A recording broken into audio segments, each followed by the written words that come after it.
في الصوت. لا حجرة ورقة من قص بيكاتشو قبل ما يفوت بالبحر امسكوه حجرة ورقة من قص بيكاتشو قبل ما يفوت بالبحر امسكوه.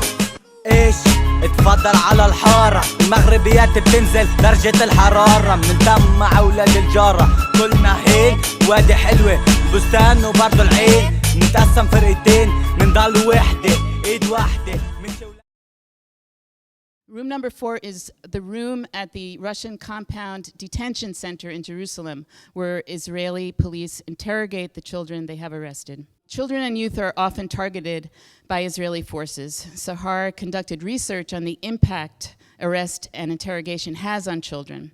This research led to room number 4 photography exhibit you see on the walls over there with their testimony. It's my pleasure, really, an honor, to introduce Sahar Abassi Bedon, who was born and raised in Silwan, East Jerusalem.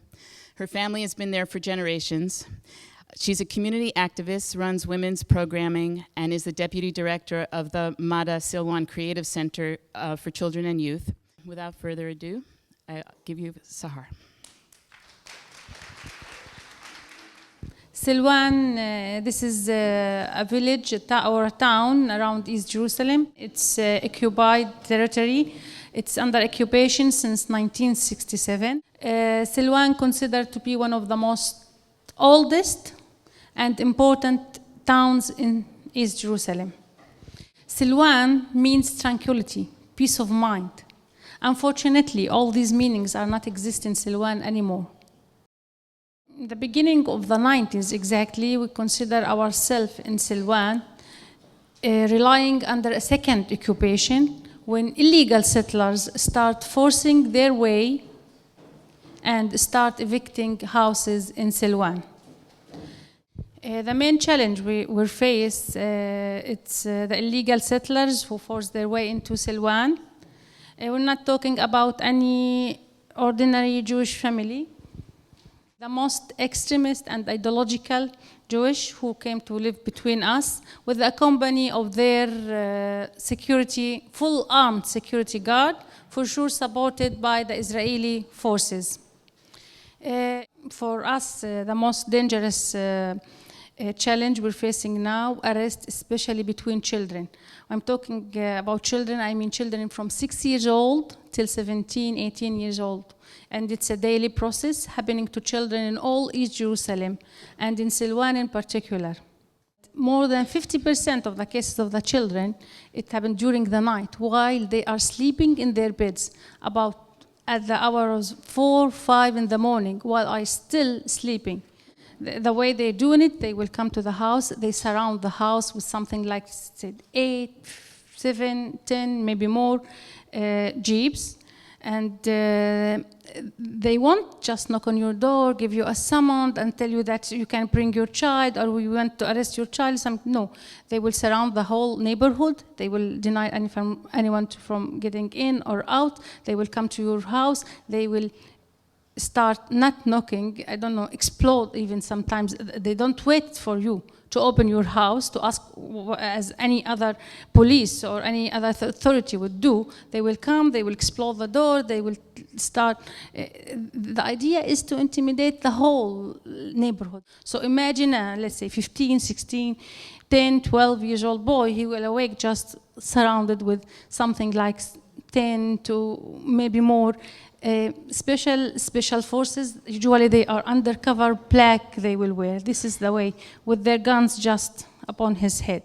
In the same minute, as soon as they will take him from his house, he will be handcuffed, leg cuffed, and blindfolded, which is, according to the Israeli law, which we're supposed to follow in East Jerusalem, it's illegal.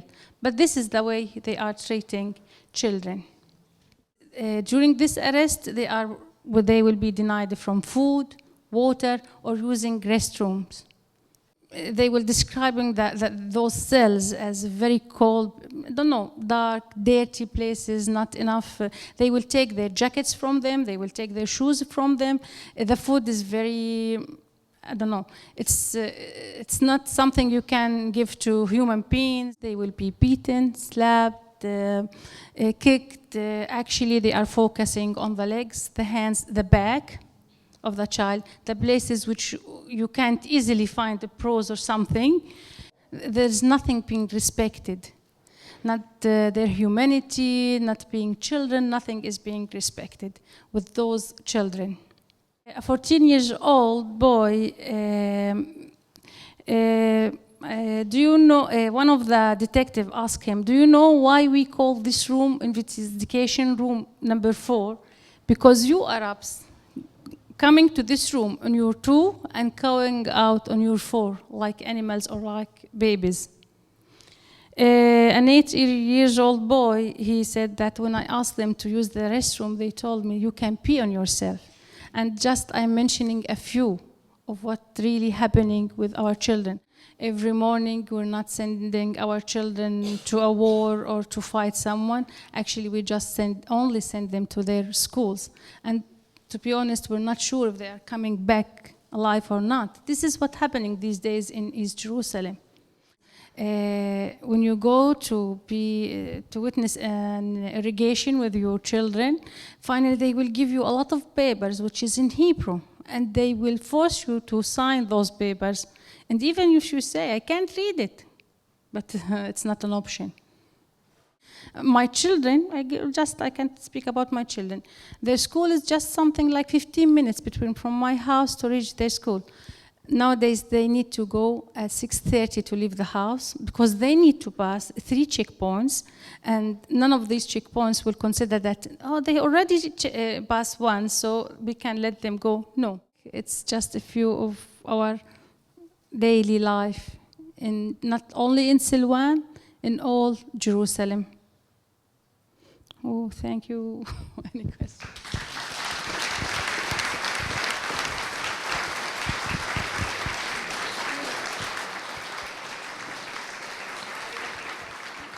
Let's give another big applause and thank you to Sahar.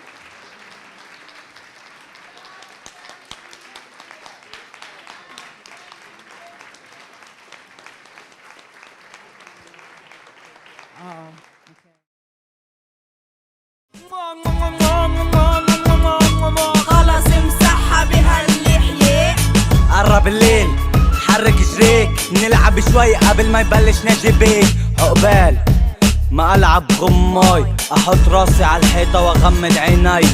1 2 حوق أفتح والمستوطنات يخفوا.